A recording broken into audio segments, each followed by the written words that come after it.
I really like this show for so many reasons. Throughout this entire season, a lot of parody / mockery. We see them parodying DC Comics and just comic culture in general, taking the piss out of the Justice League with their film Dawn of the Seven.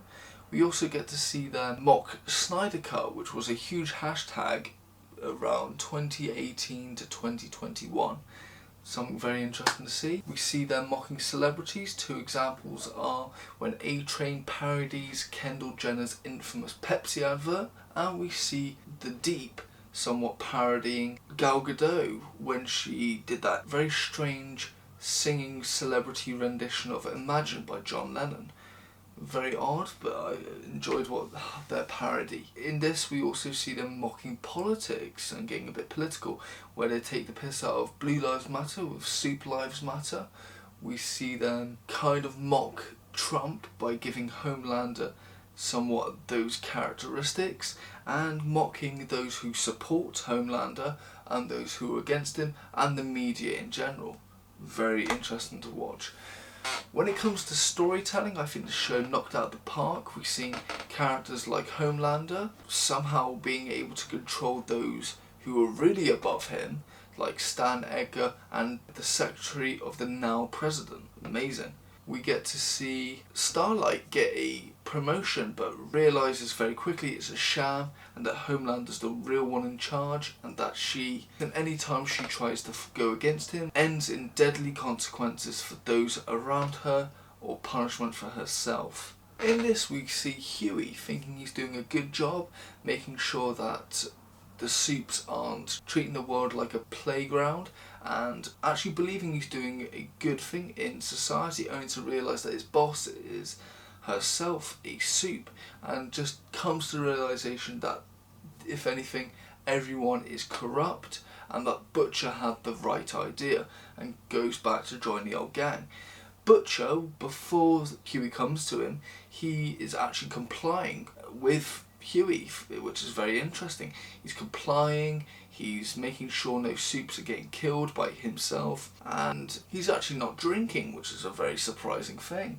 And so when we see Huey give him the news, we see Butcher go 100% back into the role, which is very interesting. And another great thing about the plot is we see that an experimental drug of V being given to soldiers is created for soldiers who for 24 hours have the ability of a Supe, and it comes to Butcher, who uses it to his advantage and becomes even darker than you possibly can imagine, but in the best way possible. And so while we have the darker side of V being used by Butcher, we see the lighter side as Huey also experiments with it, and he gets the powers of teleportation. And it's quite funny, as whilst he does get to teleport, he also teleports nude. So anytime he gets into a fight with someone or teleports someone out of there, he's always naked. It's actually quite hysterical. In this show, they really step up the fight scenes, and it's actually really amazing. They use the most out of it. As for quite a while, we've gotten to see Kamiko fighting against people, and really elaborate, cool fight scenes. But now, because Butcher and to a lesser extent Huey have these powers, the way they get involved is impeccable beyond belief. Throughout this entire show, we do get these emotional moments. With Kamiko, for example, we see her feeling quite happy, as after a near-death experience, she loses her powers, and she actually does feel quite happy, and she feels like she can be human again and be like everyone else. It's up until a particular moment in the show that she realises that it's actually not a good thing to be human, and that in the world she lives in, her powers would actually make sense, and she actually needs them, which is really quite sad to come to that realisation. It's also interesting as the two main couples in the show, that being Kamiko and Frenchie, and Starlight and Huey, bring in the most heartwarming moments of the show, and it's a nice balance as we have Butcher and Homelander bringing the dark and gritty side, but we also got these two couples bringing quite heartwarming, light-hearted moments into the show itself,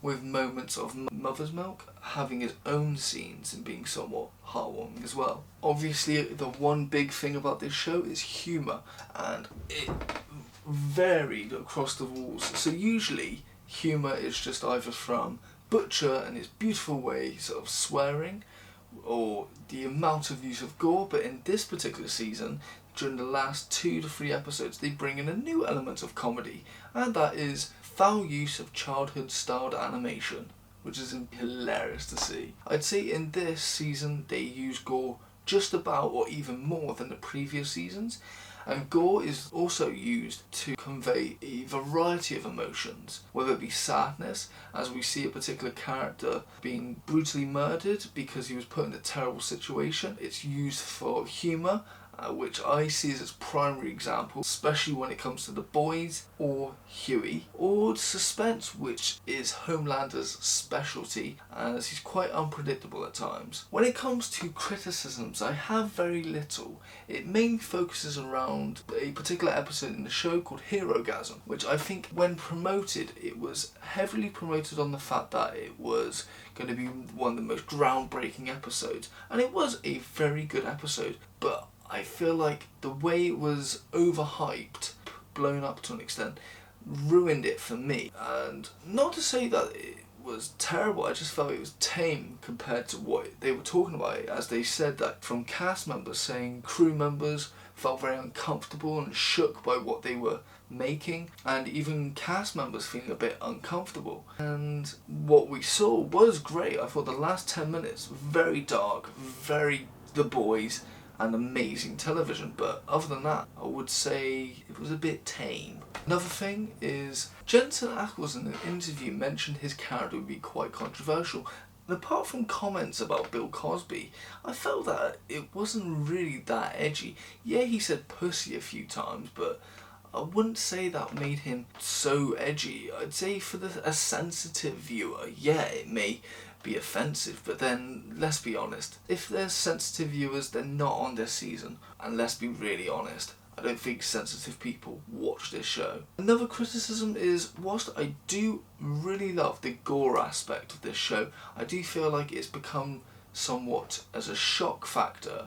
They don't put it in for any other reason than to shock audiences, and I've got nothing against it. I think it's really good, but I just don't want it to go down that F is for family route, which did also have shock valued and shocking moments with images. I just don't want them to overuse it to the point that we as an audience find it a bit dull and predictable. But yeah, apart from all of that, I really think this is a great season, and I cannot wait for the next season and any spin-offs that they plan to do. But when I say that, I do hope that the next season or the season after is the actual last seasons, as whilst I do enjoy the show, I don't want it to drag on and become somewhat tedious. But I do have faith in the showrunners, as they worked on Preacher and they did an impeccable job on that, and they knew when to end it, and I hope this show does too. So, is this show good? Hell yeah, it's good. If I had to give it a rating, I would say an 8.5 out of 10. Now, when it comes to recommendations, there's so much. There's an animated show on Amazon that recently came out. You can watch that on there, just like the original TV show.